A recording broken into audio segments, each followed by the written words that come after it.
"Oh my gosh, Mark, you're still the best of them all in the whole world," Tracy squealed. With delight, this was good news. This was also bad news. Her compliment hit me like a blow to the head, and I immediately stopped abruptly, sucking in air like a vacuum cleaner. Wait a fucking minute. We have been married for 29 years.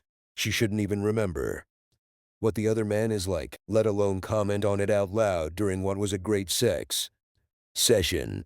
My God, Mark, you know exactly how to turn my world upside down, Tracy exclaimed. I just continued to lie there with my head on her left thigh. I made no move to continue. Tracy lay there for about 30 more seconds, also breathing heavily. I wondered if she had any idea what she had just announced. Aren't you going to continue? She asked, looking slightly puzzled. No, I'm tired. Baby, you took all my strength. She leaned over and kissed me before laying back down. Usually after I finished, we would cuddle for a while and then finally head to the bathroom to clean up a bit, but as I was just laying in bed, Tracy dozed off, and a minute later, I heard the soft sound of her rhythmic breathing. Dream. I quietly got up, went to the bathroom, and cleaned myself up a bit, then went downstairs to my wine cabinet. Sometimes it's a real bitch to have an above-average egg that doesn't turn off very often. Most guys would have been too engrossed in what they were doing to actually hear, let alone pay attention to what Tracy was saying. But I'm not like most other guys. As I sat in my robe and sipped a glass of Staley's rye whiskey, I racked my brain for clues that I had apparently missed that might indicate to me that something was missing in my marriage. But nothing seemed out of the ordinary except for the fact that Tracy and I were having sex more often than we had in years. I explained this by saying that now that our youngest had left for college 6 months ago, Tracy and I were alone for the first time in 25 years. Tracy lost 20 pounds in those 6 months and started dressing a lot sexier to show the world that she was back to her college weight of 120 and that she had invested in those 120 pounds. At 51, Tracy had the body of a goddess with perfect breasts and a small waist on top of great legs for a woman of average height. She's always been a beauty in the looks department. And for her age, she has amazing skin inherited from her mother that looks pretty good for her 78 years old, so to speak, even with the extra 20 pounds she had been carrying around. For several years until recently, Tracy was always giddy, and I knew she always would be when we first met as college sophomores. We dated for 2 years before finally getting married at 22. She's always been a little flirty, probably because she can afford it with her looks, but I've never once worried about her crossing an imaginary line until just a few minutes ago. Damn it. She thinks that just because she has big breasts, all she has to do is smile at a guy and he belongs to her. Whatever the case, give her a couple more years and she'll put those breasts in her belt. And if they ever looked on the other side, they would see that cheesecake ass that we all see. Rhonda Nichols was talking to someone in the company break room 6 months ago, unaware that the target of her vitriol was right down the hall and could hear every word of her diatribe. Tracy Robertson, the top sales agent at Midland Reality, had interrupted a conversation between Rhonda and the third agent Carl Walters not 5 minutes earlier by simply walking by and smiling. Even though Rhonda was already talking to him about something, Carl turned his head and followed Tracy with his eyes as she walked by, much to Rhonda's annoyance and Tracy's own amusement. It's been this way for Tracy since she was 14 years old and her tits started growing much larger than most of her friends. It didn't hurt that Tracy was blonde, blue-eyed, and let's face it, beautiful. However, Tracy had to admit to herself that she was about 20 pounds over her college weight of 120 pounds, but she still didn't think she looked too bad for her 51 years. And don't forget that she had 2 children. The comment about the cheesecake, but however, was inappropriate. She thought of Rhonda, a 26-year-old and decent-looking if a little thin girl, as a friend. Besides, why does Rhonda care about Carl? She was engaged to Fred, a rather handsome accountant. Carl was the new agent in the office. At 28, he was several years older than his days as a starting linebacker at Ohio State, but he still kept himself in great shape by hitting the gym regularly. He was 6 feet, 4 inches, 230 pounds, incredibly handsome, and his cloth is looked good. Tracy thought to herself, the game has begun. Tracy mentally admonished herself. Tracy skipped lunch with the girls and instead went to the gym near the office where she signed up for a membership. Mrs. Cheese-Ass was going to make Rhonda pay dearly for her indiscretion. Tracy thought as she got back into her car and drove away. As I sat in my den on my third drink, my thoughts were all over the place. I was transported back in time to when Tracy and I first met. At a large Midwestern university, I was a nerd who specialized in mathematics. I'm not a bad guy, and I worked out regularly, but honestly, Tracy was a goddess. And in real life, goddesses don't date geeks. I knew who she was, but I never even talked to her. There always seemed to be a lot of guys hanging around her waiting to be her next boyfriend. I saw her at a few parties and then a few times on campus, and although I thought she was beautiful, I had no reason to even approach her when all the good-looking guys were practically throwing themselves to the ground in front of her. A few weeks later, I was sitting quietly in the corner, drinking beer at another party when someone plopped down in the empty seat next to me and started chatting, disturbing my thoughts. I was shocked when I turned my head and saw the goddess of several of my dreams right next to me. "So are you homosexual or bisexual?" she asked. "It's okay, man. I'm not against either, but you have to be one or the other. Because there hasn't been a single straight guy who hasn't tried to chat with me since I was 15. And I don't see a ring on your finger, which means you're not married. So what is it?" I immediately turned the brightest blush of my life and started stuttering like a fucking idiot. The girl's t-shirt practically fluttered with every breath she took. She was just as beautiful up close as she was across the room, and I instantly began to get aroused. My genius level, it couldn't process what I was facing. "So that's how it is," she said, staring at my crotch. "No," I finally croaked. "Neither one nor the other. I just didn't think you'd have time for someone like me with all the handsome guys lined up in front of you. Well, you don't put yourself out there, honey. We women sometimes like our men to be a little mysterious." We left the party together and got married right after graduating from university. I wasn't kidding myself. I knew Tracy's number was higher than mine when we got together, but I knew what to do with a girl when she's in my bed, and that included using more than just rhythmic sex to please her. I will say that I am quite talented, and I don't think any of the women I have ever slept with would disagree with that statement. I turned Tracy into a pile of quivering jelly on our first night, and I can still do it today, even though she doesn't seem to want me to do it anymore. And then there was tonight. Tracy and I didn't make love for 2 weeks, which was about the longest period of our lives, except for the time when she had our children. Either she was tired or she was not in the mood. Then I forgot what the excuse was.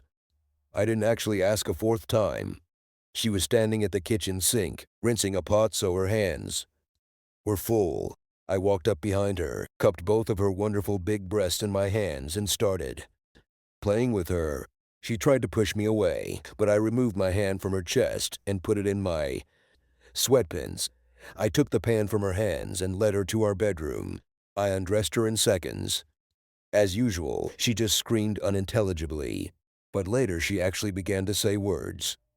For the first time in 29 years of marriage, she was talkative. I wasn't bothered when she screamed.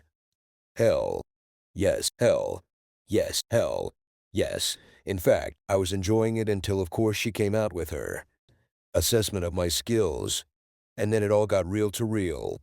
Tracy's campaign to seduce Carl Walters began in earnest 2 weeks after the break room incident. She and Carl were working on a deal, which gave Tracy the perfect excuse to invite him to dinner. On the surface, it was no different from the time she invited other agents to lunch to discuss work, since she was not only the senior agent in the office, but also the #1 producer, usually the higher rank paid for lunch. In this case, she made sure that Rhonda was well informed about the dinner Tracy was professional enough to figure out the business first.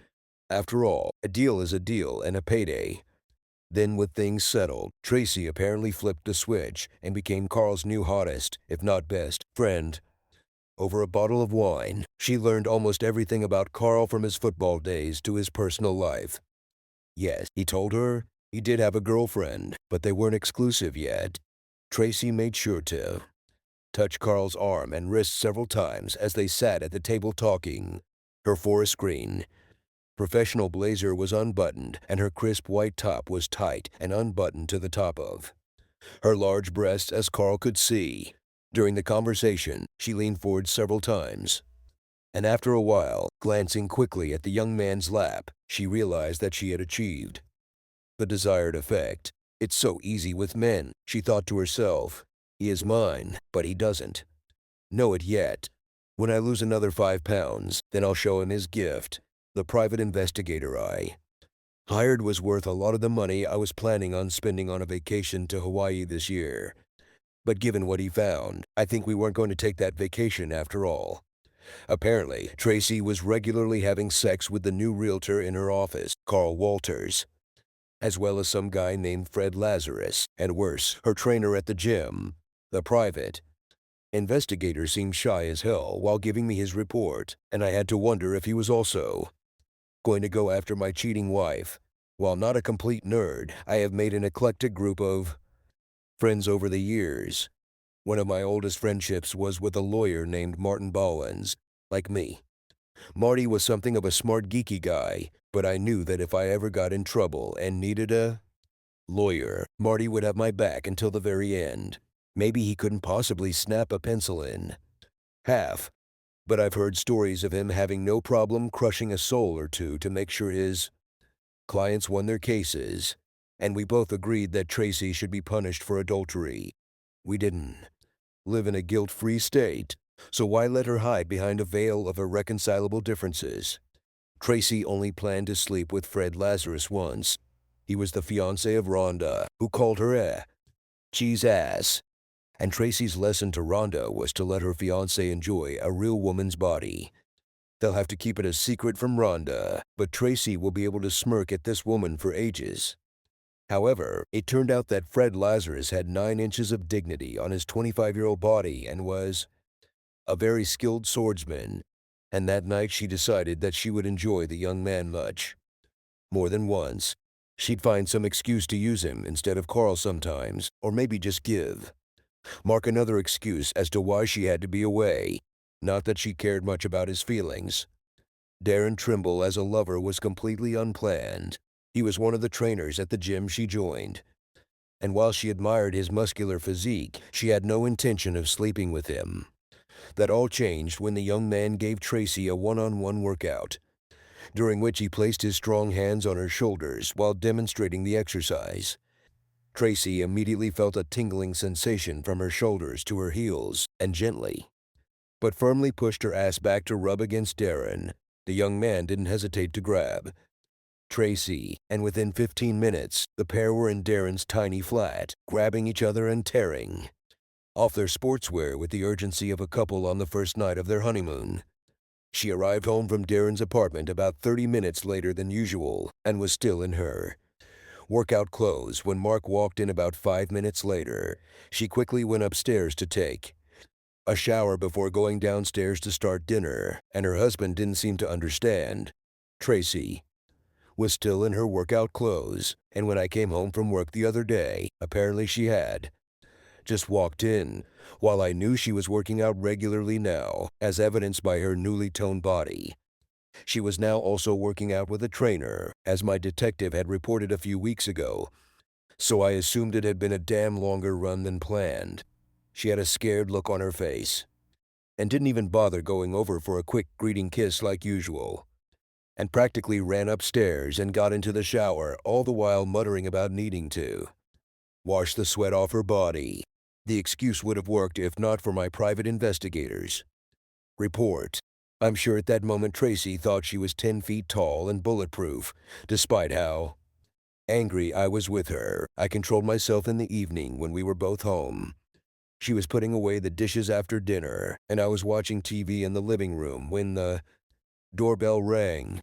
She shouted at me to come over, but after making sure through the window that it was the processing server, I politely asked her to open the door herself. She chuckled at me, opened the door, and a little later staggered into the living room holding a banal manila envelope in her hands. "What the hell?" she hissed at me, looking at the opened envelope. "How could you do this to me? What about our family? You're just upset that I pulled the trigger on you." I replied, dispassionately, "If you had a little more time, you would have done this to me yourself. You don't love me anymore. As I understand, this hasn't been the case for some time. I know of others, or at least some others." I started to choke when I finished speaking. Tracy began to blush deeply, and her look turned from shock to rage. "You think you know something? Then go ahead and say it. I'm all ears." Carl Walters, Fred Lazarus, and I reached into my pocket for a small piece of paper. "Darren Trimble. Yes, that's who I know about." Tracy's face changed expression again. This time it looked like the face of someone who had been punched in the gut. She sat down on the sofa opposite me. I guess she was pretty sure that at best I had suspicions and not answers. "Well, I think if you were more courageous, we wouldn't be discussing this." She spat at me. I guess I shouldn't have been surprised that she immediately went into attack mode. Having sex with 3 guys behind my back must have been a huge boost to her self-confidence. "Well, it's not my fault that I'm getting older," I sighed. "Apparently 29 years wasn't enough to earn me a loyalty discount. Hell, none of these bastards were even alive when we got married." Tracy's eyebrows shot up at that statement. Yes, not only did I know that she had lovers, but I also had information about these guys. She looked like she wanted to continue down this path, but then she stopped herself. "I'll let you stay in the house until we can sell it. I'll let you explain everything to the children and your parents," I said quietly. I stood up from my chair, went to the closet in the hallway, and pulled out 2 packed suitcases. She definitely didn't expect this. "I'll come by in a few days and pick up the rest of my things. Hire your own lawyer, decide what you want to do, and call Marty. It's obvious that you don't care about me anymore, so let's do this quickly and get this over with." I have no idea what flew and crashed against the wall as I walked through the doorway. Although Mark was right and Tracy planned to divorce him, she wasn't quite ready to take that step. She was figuring out in her mind how to twist everything so that her husband would look like the bad guy in this matter. She knew that Mark was well liked by their friends, and it wouldn't take them long to completely side with him. As for the kids, she planned to be a little more direct, attacking his masculinity and hoping the girls would see the logic in her desire to have mind-blowing sex several times a week. Tracy had to admit to herself that Mark's action had taken her by surprise. She wondered if anyone had seen her with one of her lovers, and told her husband, never realizing that she herself was the source of the leak, so to speak. But it still didn't seem like Mark's world was as devastated by it as she'd imagined it would be. When she finally served him with the divorce papers, she was somewhat alarmed at how well he was holding up. In fact, he seemed to almost enjoy the situation. I was proud of myself when I left the house with my 2 suitcases. I could tell that Tracy wasn't expecting what hit her, and that I seemed to have everything in hand. I drove to the nearest motel and checked in. It's time to start life again. Tracy was only struggling with one aspect of the divorce, but she fought it tooth and nail. She wanted me to change the reason to irreconcilable differences. Instead of adultery, she still got 50% of everything, so it wasn't about the money. But I had a feeling that she was going to twist the situation a little in front of the kids and her parents to make me look like the bad guy, so leaving the case under the heading of adultery gave me enough leverage. There is no reason why everyone should know about our personal affairs. She shouted to me one evening on the phone, "Just change the statement to irreconcilable differences, and I'll sign on the dotted line immediately. I know us geeks can be a little socially awkward at times, Tracy, but your logic here is so clear it shows right through I won't give you a chance to lie to anyone to get out of this if anyone decides to look. At the court records, you made the decision to entertain other men while we were still married. So now we're your scarlet brand. All you had to do was show me some respect and divorce me. Before you became the town slut, Tracy tried to humiliate me by spreading rumors that I was weak in bed. I heard from a couple of my buddies who got the information from their wives. I think Tracy decided that I would rather give in than let everyone think I was a weakling. It was hard. But what really hurt was when my youngest daughter, Allison, accused me of stalking Tracy to ease my bruised ego. If your mother wants to play like that, let's go, baby. I'm guessing she's already told you about her affair. Well, what they probably didn't tell you is that she's having sex with 3 guys a little older than your sister. 3, I said, holding up the appropriate number of fingers to make it easy for my daughter to count. I may not have been the man I was when I was your age, but I can still take care of myself as well as anyone. But it's not about me. We're talking about your mother turning into a self-centered bitch. 3 fucking guys, Ellie. 3. Doesn't she love me anymore? Okay, but she didn't have to have sex with 3 fucking guys who should be dating you, not your mother. Allison looked shocked and began stuttering and crying as she stood in my kitchen. I've never spoken to her so harshly, and I've never said anything bad about Tracy in front of her. Allison staggered out of my apartment after my outburst, looking lost and confused. It took all my willpower to let her walk out the door rather than pick her up and give her a reassuring fatherly hug. 20 minutes later, I received a call from Tracy's mother, Barb, who had not spoken to me since I filed for divorce. We used to have a great relationship. How could you say such horrible things to my granddaughter, you idiot? She screamed at me. When I answered the phone, this girl used to worship the ground you walked on. Now she's lying on my couch crying her eyes out. How could you say such terrible things about Tracy? Mom, please listen. For a second. Obviously, you've only heard one side of it, and it's definitely not mine. She has 3 guys for sex that you can ask her about, and if you still don't believe me, I have visual proof. Barb inhaled enough air to launch the weather balloon. Oh my God, Mark. Do you have photos? Videos? Yes, Mom, I said quietly. I wasn't planning on using the nuclear option, but apparently your daughter thinks scorched earth is necessary. No, Mark. It is not necessary. I will talk to her. 3 guys. Mark, really? I'm so sorry, Mark. I'm really sorry. I really am. She hung up quietly. I shook my head as I hung up. Barb has been a mother to me. Since my death about 12 years ago, I could always talk to her and discuss some of my problems. Now, not only are we not talking, but I just crushed her soul by telling her that her daughter was so stupid and merciless, and I had physical evidence. The divorce was eventually granted on the grounds of adultery. Although it took a year, I guess Tracy continued to entertain her. 3 young boys all this time. But I didn't know for sure because I wasn't watching her anymore. For me, let's just say that life has gotten really interesting about a month after filing for divorce. A couple of women from the university science department came down separately to my basement office in the math building to see how I was doing. Even though they had both worked here for several years, I barely knew either of them and probably didn't say more than 10 words to either of them. During the time they were here, it was nice of them to show concern. I told them, still somewhat confused as to why they would even want to comfort me, and I had their numbers if I felt I needed to talk. I have to admit, they were both good-looking, with one being divorced and in her 50s, and the other widowed in her 40s. Things like this became a regular occurrence over the next few weeks, with women from all over campus stopping by to check on my well-being.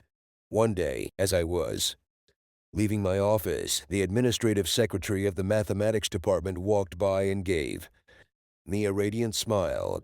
Okay, Colin, spit it out. What's going on with everyone lately? Did I just inherit some money that I don't know about? You seriously don't have a clue, do you? Colleen asked in an almost mocking tone. She was a 35-year-old divorcee with curves in all the right places. Colleen had raven hair and green eyes. I had noticed the sparkle in her eyes before. But now for the first time, I really looked at her and noticed how beautiful she was. It's because of your recent weight loss, Mark, she explained. She raised her left hand and moved her fingers, placing special emphasis on her ring finger. You recently lost 120 pounds.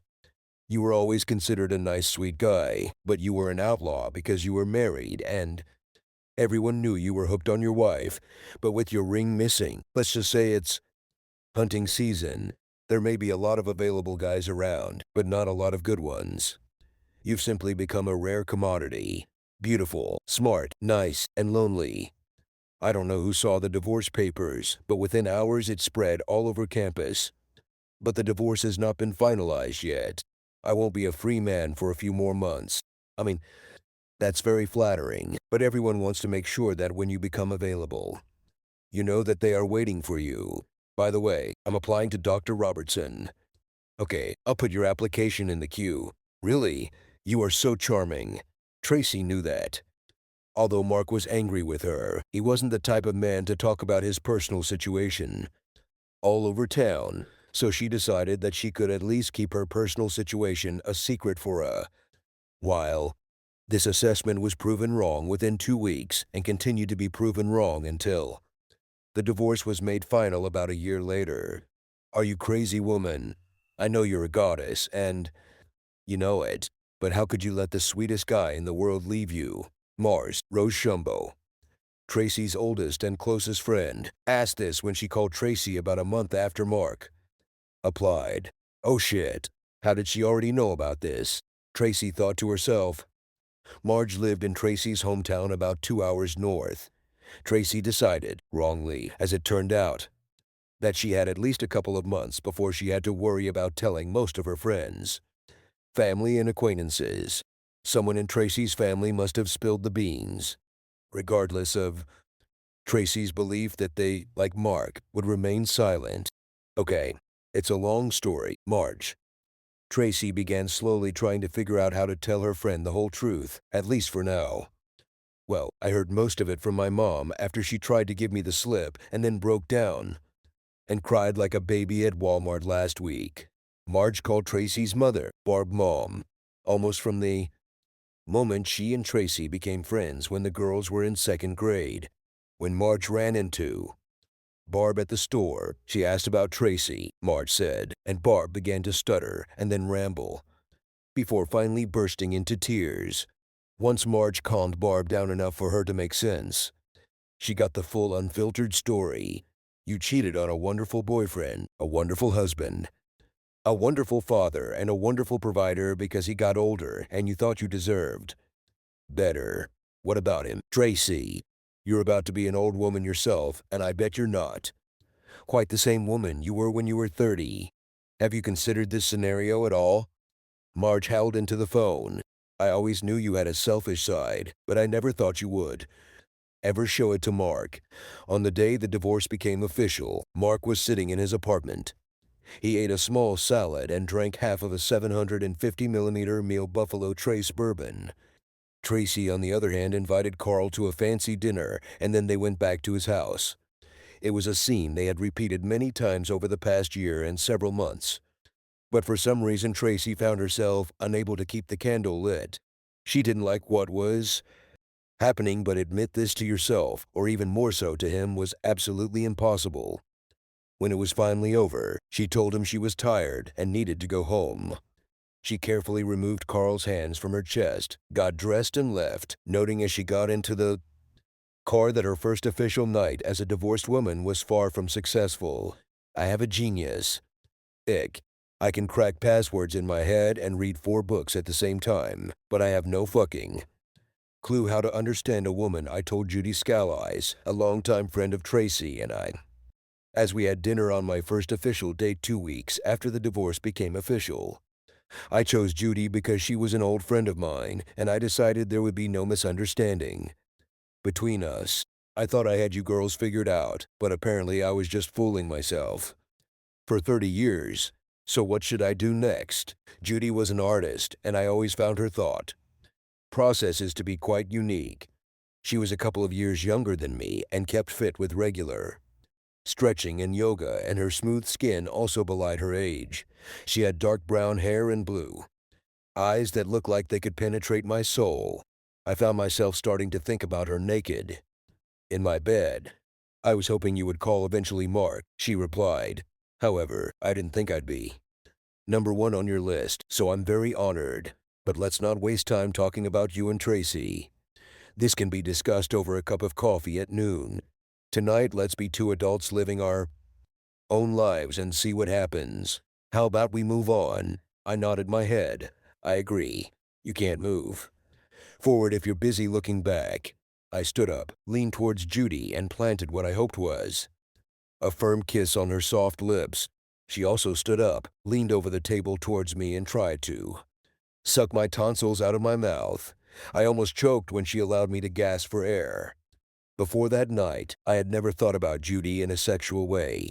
Yes, she was a beautiful woman, and I could appreciate her great body, but I just didn't lust after other women when I was married. Firstly, I was married, and secondly, why would I lust after another woman when I was married to a goddess? I was out of the game, so to speak, for a hell of a long time, and I think it showed. I don't think my complexion returned to my normal color until the end of the meal, but I tried to relax and be calm. I think I managed to have a coherent conversation. We ate a slice of cheesecake and each had coffee for dessert. And then, "I think we need to go back to my house for a real nightcap." "Mark," Judy said, looking into my eyes, "if I'm not mistaken, you haven't had sex since you left Tracy. I would like to be your first after the Queen." I know it sounds stupid, but I was actually afraid to have sex with Judy. It had been a long time, and I knew I wouldn't last long, and then I would need time to recharge. Since I'm not 21 anymore, and since Judy was a friend of both Tracy and me, well, I wouldn't want the whole town to know about my failure. Dr. Markland Robertson, genius professor of computational physics at the university, is a loser in bed. I could see how everyone would think that Tracy was right to leave me since I was an underachiever. Where it really mattered, Judy made coffee when we got to her house, and then excused herself to change into something more comfortable. My head was spinning. Judy returned wearing what looked like a terry robe made of a pullover with straps that only reached mid-thigh. Her nipples stuck out through the thin terry cloth, showing me that she had taken off her bra. I was more than a little interested. We sat together on her couch drinking coffee and chatting innocently. I tried not to drool. "Mark, wake up." "Mark," I heard Judy's voice from somewhere deep in my brain. Oh my gosh. Is there a drool running down my chin? I thought. Judy carefully took the coffee cup from my hand, placed it on the edge of the table, and quietly led me into her bedroom. I wasn't quite in this world when she slowly undressed me completely. "Wow. Slow down," I said quickly as my brain began to work. "A lot of time has passed it, and I'm not quite ready for it all to end quickly." "Relax, Mark. I understand," Judy replied. "We can do this again. I'm patient, but I'm not that patient," I answered, taking off her robe. "I'd say everything went well. Did you seriously have to be that irresistible?" Judy half said, half asked as we lay on the bed side by side, looking into each other's eyes. "Well, yeah, that's what I'm here for, isn't it?" I answered. My God, Mark." Judy moved closer to me and then turned her back so I could hug her. So we fell asleep, and I slept like a log for several hours before I woke up to the wonderful feeling of Judy from the waist down. "Good morning." "Good morning to you too," I answered with pleasure. "You are incomparable, honey," she said, looking me straight in the eyes. Tracy met Judy for lunch at one of their favorite places about a month later. Tracy called and invited Judy to a meeting, and although the two were friends in their own right, Judy knew that the dinner was about the time she spent with Tracy's ex. Judy had met Mark a couple of times before, and she didn't think this call was too random. The first 10 minutes were spent discussing the latest news and each other's children before Tracy finally fired the opening salvo. "Lots of dates, Judy." "Really? I thought you didn't exercise." Anymore, Tracy said with a cat purr. She took a sip of her margarita and waited. Judy felt herself blush as Tracy made her statement. Although she knew what awaited her, she suddenly felt less comfortable than she thought. What she thought would just be a quick one-off way to satisfy her own curiosity became something a little more personal when Mark Robertson gave her some mind-blowing dates. This man sure was a master at sex, Judy thought to herself. Is he always this good? Judy asked like an awestruck teenager. Tracy was somewhat puzzled by Judy's assessment of her ex-husband's talents because Tracy suggested that Mark wouldn't use all his chips on a mistress like he did on his wife and suggested that the sex with Judy was mediocre. Judy's reaction told Tracy that Mark had rocked her world, and she confirmed it seconds later. How could you let this man leave your life? Are you crazy, little sister? Smart, handsome, sweet, and damned wizard. Tracy's smile disappeared from her face. She took a quick sip of her margarita and sort of raised her eyebrows in response, then quickly changed the subject as she set her drink down. Judy saw that her praise of Mark was not at all what Tracy had expected. Not wanting to show Tracy her luck, she allowed Tracy to steer the conversation away from Mark. Molly Hamilton was pressed against my right side, her right hand on my chest, breathing rhythmically in her sleep. We had just finished a wild sex session. What we were doing was definitely not lovemaking. And I was tired too. I was beat up, sticky, and definitely felt like $1,000,000. If I live to be 100, I will never understand women. My ex-wife cheated on me because I couldn't give her what she needed sexually, she said. So I just slept with my third woman in the last 3 months. I had possibly the best sex of my entire life, and I made this 32-year-old scream like a banshee and nearly pass out. I can't put it all together. Molly is a physician assistant who works in an orthopedic clinic. I know it sounds corny, but I actually met her at the gym. She was working out hard on the machines. Sweat was running down her face, and she was filling out her tight workout uniform really well. I usually take a quick glance at cute girls and then move on. But this babe was happy to flex her legs, even grunting as she stood up. And with her tousled hair covered in sweat, I knew she was here to work, not to attract a partner. That's why she attracted me. I waited until she finished her workout and headed to her locker before cautiously approaching her. I haven't dated too many women since my divorce, despite many making it clear that they would like to be asked out. But there was something about her appearance and her efforts. At the gym, I introduced myself and asked if I could invite her over for coffee and dessert one evening. She hesitated for a moment, and I saw the light in her green eyes change shape before agreeing. She asked for my number, then entered her name and number. We smiled at each other. Then I looked at her beautiful ass as she turned and walked out of the gym. Before she could walk out the door, I called her on the phone. I know it seems pretty desperate, but now is a good time to ask this question. How about Thursday evening? I asked. She turned around and looked at me through the glass of the door. She smiled widely, and I think maybe my heart skipped a beat. So it's Thursday evening. I'll meet you at Laszlo's at 7, she said into the phone.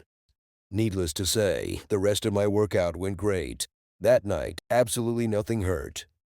On Thursday night, I arrived at Laszlo's at 650, found a small table in the back, and ordered cheesecakes. Less than 2 minutes later, Molly showed up with her long blonde hair pulled back into a ponytail, wearing tight jean shorts and a t-shirt that didn't quite reach the top of her shorts. She was showing off the results of her ab workouts at the gym, and I couldn't blame her. They were definitely impressive. Her breasts looked a little small, but they seemed to be in good symmetry with the rest of her body.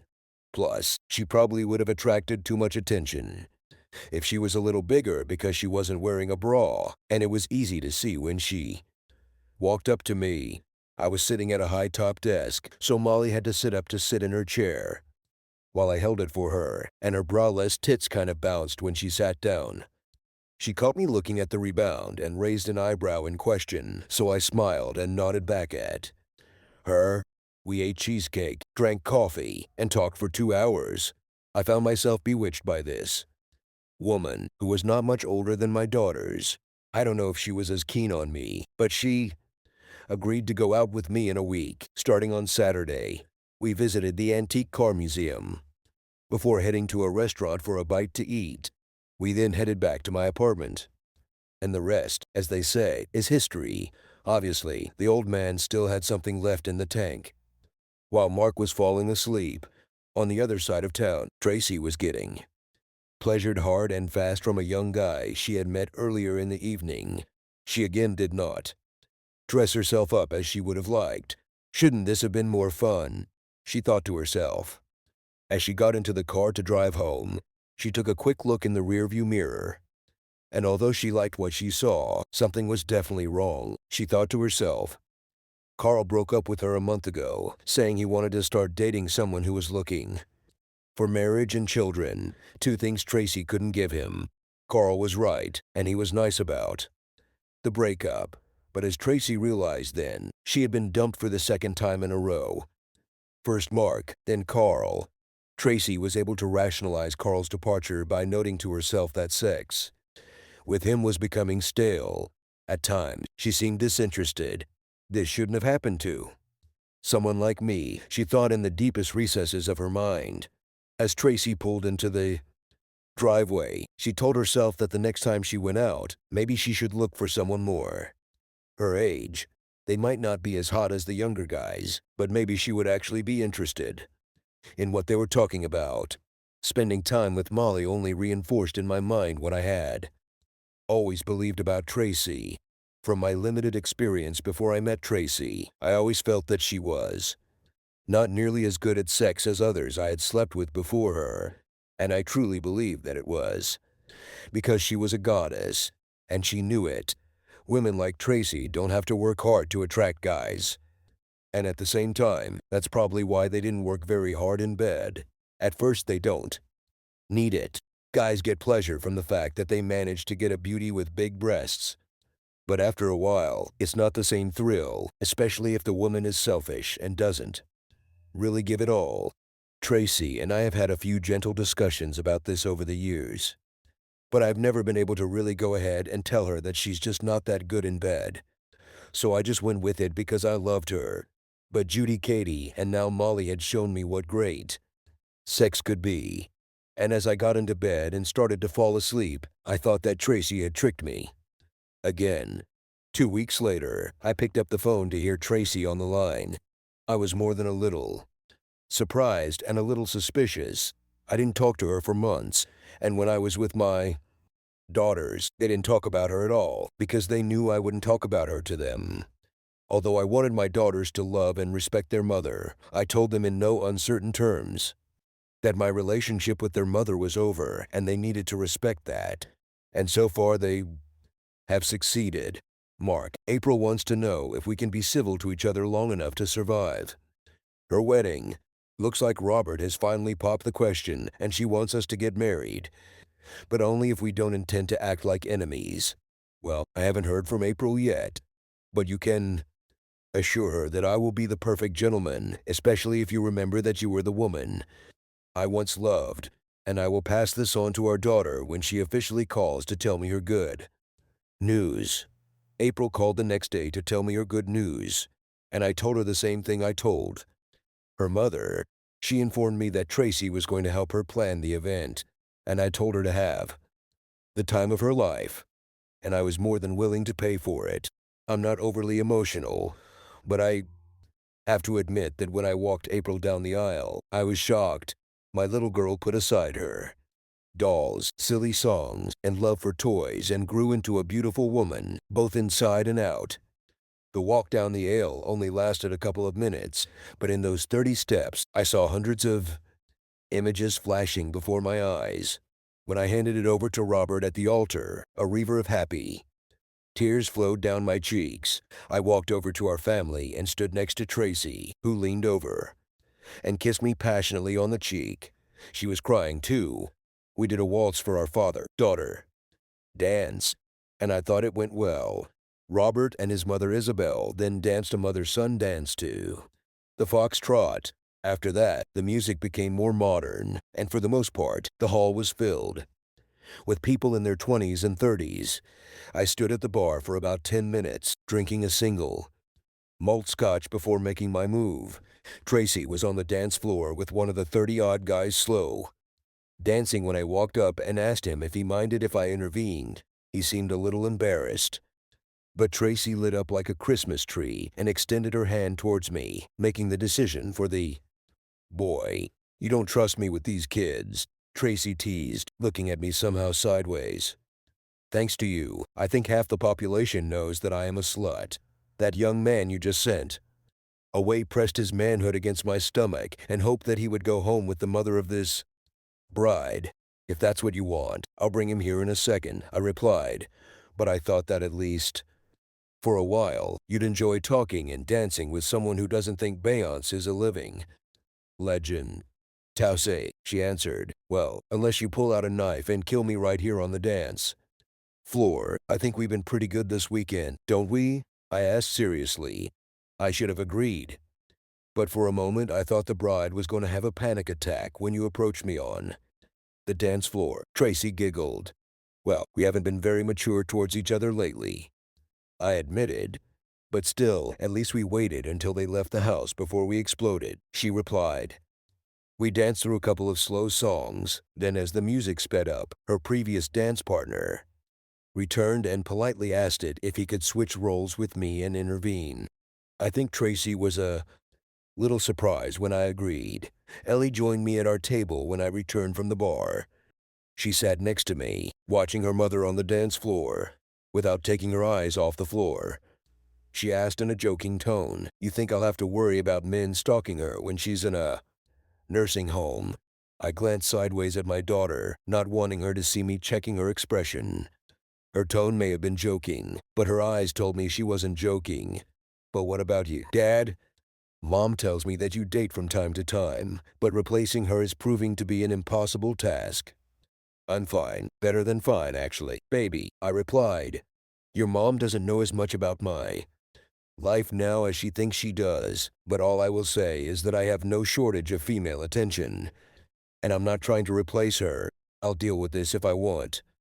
Just then, Wendy Adams, an old family friend, came to our table. Wendy and her husband Earl have been friends with Tracy, and I since the children were little.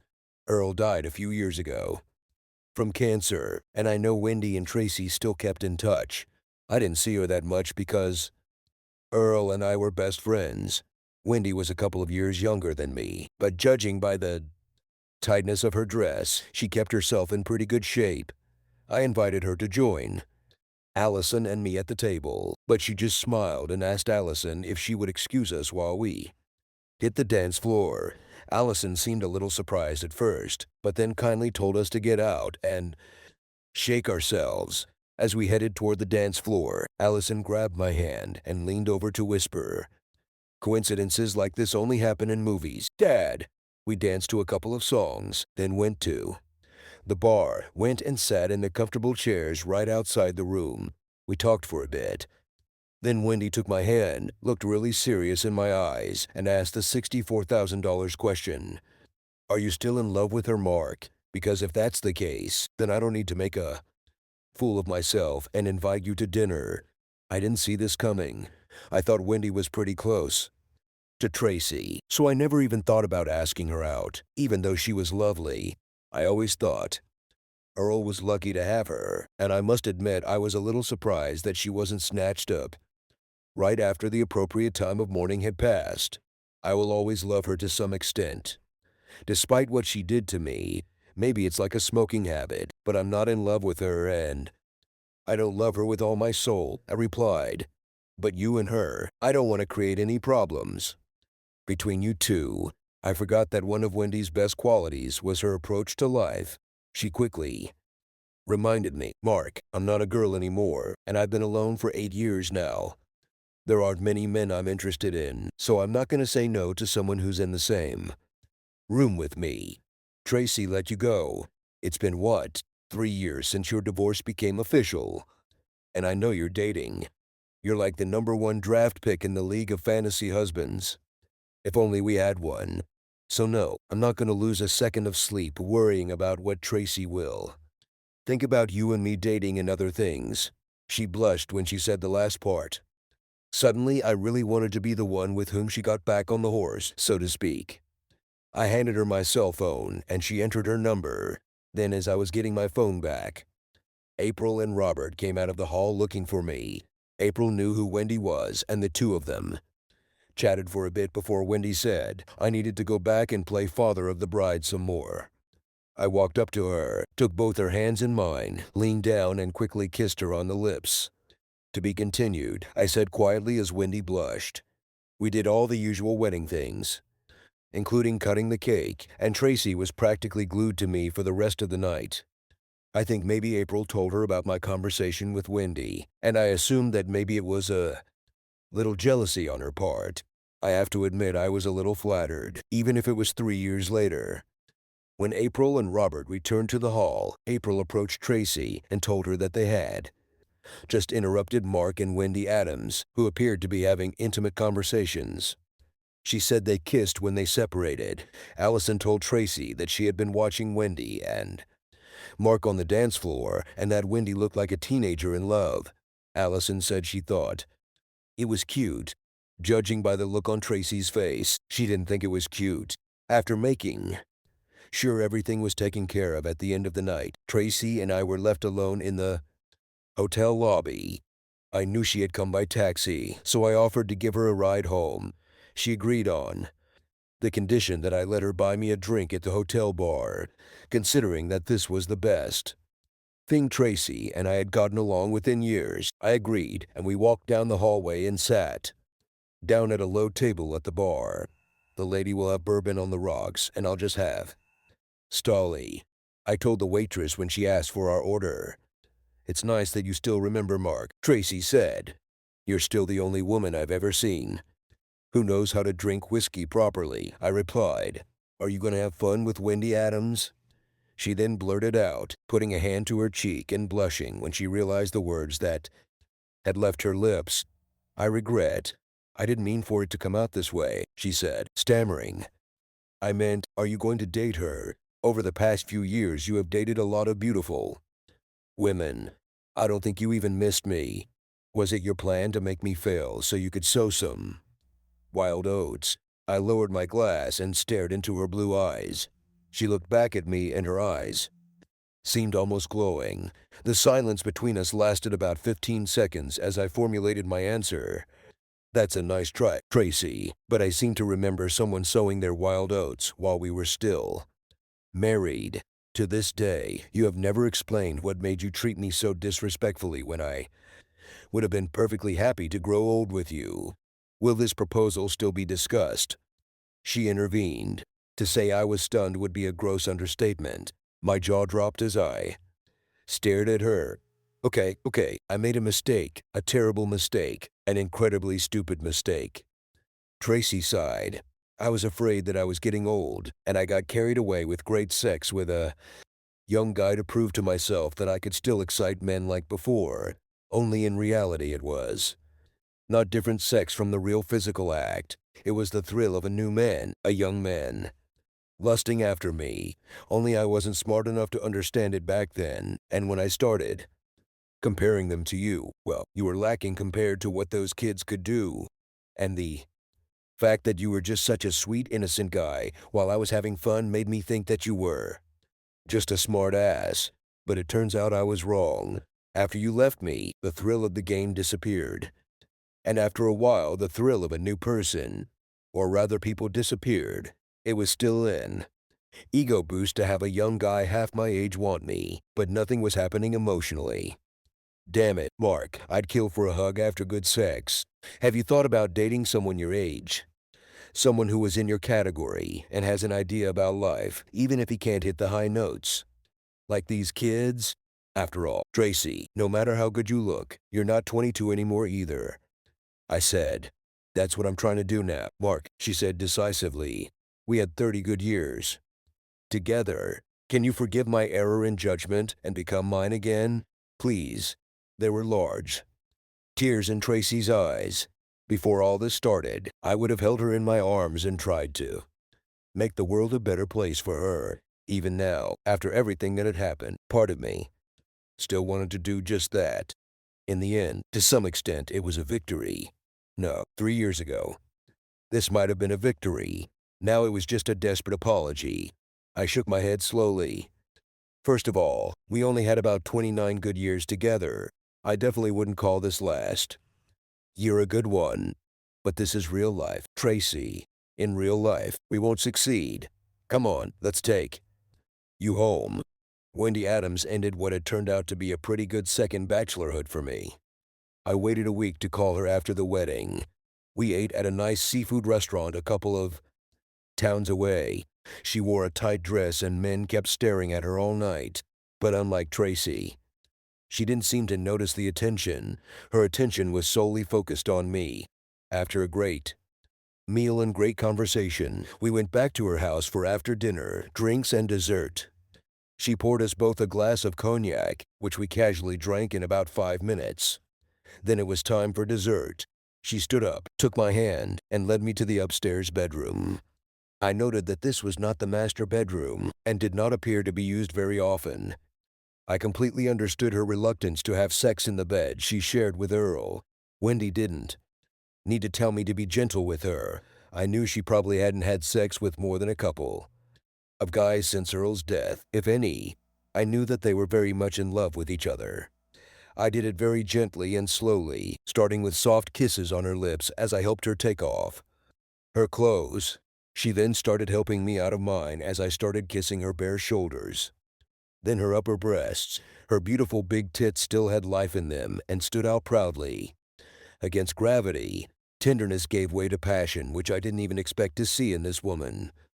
When I finally looked up, she could barely breathe out. Enough. We kissed a little more than just lay there entwined until I heard her breathing enter the sleep cycle. She looked like an angel, and I must have watched her sleep for a good 10 minutes. In the last 3 years since my divorce, I have experienced an amazing sexual renaissance and enjoyed women of all ages. However, there was something about this connection.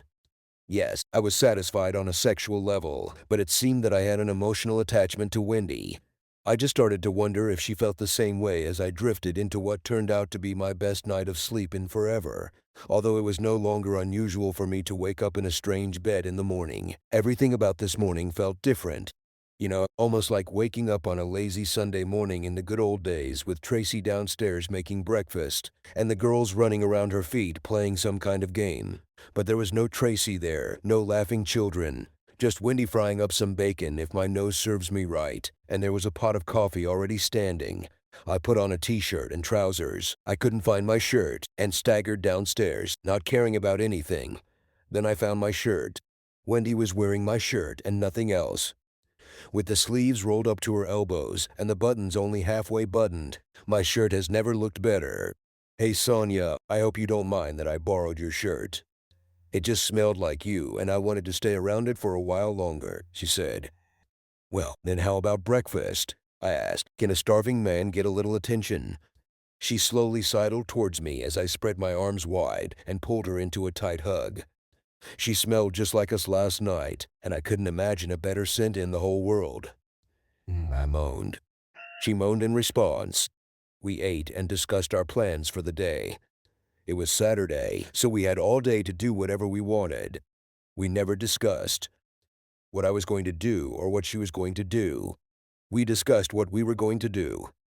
We made several plans before I came up with the most brilliant idea of my life. This will sound completely stupid, but how about we get married today? I asked. You have an excellent ick, she replied. I will do whatever you think is best. It was that simple. I knew the local justice of the peace had Saturday office hours, so I called to see if he was available at 4 p.m., and so it was. So we had just over 7 hours to get cleaned up and ready for the wedding party. I needed a best man, and Wendy's 28-year-old son Aaron was more than happy to support me once I explained that the bride was his mother. He said his wife, and 2-year-old daughter will make the hour-long drive to attend the ceremony. Wendy called her mother and asked her to be her maid of honor. When she asked, her cell phone was on speaker, and my future mother-in-law, whom I had never met, burst into tears before choking out an affirmative answer. I then called both of my daughters and invited April, Robert, Allison, and whoever she wanted to be. My plus one, do you think I should invite my mother as my guest? She asked impudently. Only if you really want to, but I honestly would rather you didn't, I said. She's had a pretty rough time lately, and I don't want to look like I'm throwing my luck in her face. One of my best friends owned a nice restaurant in town, so I quickly called him and asked if his banquet room was available for the day. He said he would be happy to provide it for me, so I booked the room for a day. We both then invited a few other people who we thought would like to celebrate this wonderful occasion with us before I went to the best jewelry store to buy engagement rings. Tracy was leaving her favorite boutique with some bags in her hands when she almost literally ran into Wendy on the sidewalk. Although they weren't as close as they once were, they were still friends and had been for about 25 years. They chatted amiably on the sidewalk for a few minutes before Tracy noticed two rings on Wendy's left hand. My God, girl, they are absolutely amazing. Wendy blushed deeply as a light went on in Tracy's brain. Are you? Are you?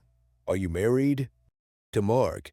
So, Tracy swayed a little and Wendy thought she might faint. She took her friend by the shoulder and helped her calm down. I didn't know. I'm really sorry. Tracy quickly apologized. We really didn't talk about it too much. It just all happened so fast. Wendy blushed. Fast. It's certainly not like the Mark I know, Tracy said. Have you ever had the feeling that everything was so right that you just had to do it? Wendy continued. I mean, who would let a person like that get away? Wendy immediately raised her hand to her lips. That's not what I meant. Tracy, honestly, this is simple. Yes, I understand, Wendy. It's okay. Trust me. I know I'm an idiot. Learn from my mistakes and never let this man get away. Of course. There must be a lot of good guys out there. Tracy whined to her therapist, Dr. Ellen McForrest. They seemed to be everywhere when I decided to leave Mark, and then they just all disappeared. You are a smart woman, Mrs. Robertson. You should have realized that there are very few good single men at your age. But you didn't even fish in those waters. Did you really believe you could catch a talented young guy and keep him? You should have known that sooner or later you might actually have to talk to him and make a life with him instead of just having sex with them. God, Doc. Real life really sucks sometimes. I'm standing on the back porch of the house Wendy and I bought together shortly after we got married 10 years ago. For many reasons, we felt we should have our own home. It's a smaller house with only 2 bedrooms, but it has a large living room and a large family room. So there's room to accommodate when we have all 3 kids and their families. We have already become grandparents 6 times. I'm grilling when Wendy comes out with a couple of whiskeys on the rocks. She hands one to me and I peck her on the lips. I can't help but marvel at how she looks 20 years younger than her 63 years. She still takes good care of herself, although her light brown hair has some gray in it. But she can still turn some heads when she dresses up for one of our casual nights out on the town. Hey, we may be old, but we're not dead yet. In fact, we still have fun in the bedroom twice a week and sometimes have a little fun in the shower. Anything is possible. Because medical science is a gift from God. Even though I loved Tracy with all my heart when we were married, I just can't imagine not spending the rest of my life with Wendy. She captured my heart in a way Tracy never did. In some twisted way, I should be grateful that Tracy cheated on me because without that pain, I would never have had this pleasure. I run into Tracy every few months. She hasn't looked so good for a long time. She always looks sad and constantly apologizes. I always think about it, but I'm too polite to ever say the word thank you out loud. At 65, Tracy's large breast no longer rise high, but with a good support bra, it was less noticeable. She got her cheesecake ass back. And as she walks through the mall, she realizes that men no longer pay any attention to her. As she headed to her car in the parking lot, she noticed Mark walking towards her. She made sure to stand straight as he approached. "Hello, beautiful," he said affably, leaning down to kiss her on the cheek. Tracy couldn't help but blush at the compliment. The couple then engaged in small talk for a few minutes, mostly about their shared grandchildren, before Mark said it was time for him to move. He knew what would happen next. "Mark, I'm really sorry," Tracy said. As usual, Mark looked straight into Tracy's eyes, hesitated, and smiled without saying anything. He got into the car and moved forward, moving on with his life. Subscribe to our channel so that your second chaff doesn't cheat on you, and go ahead and listen to the next story, because this story is nothing compared to the next one. If you're under 18, don't even think about listening to the next one.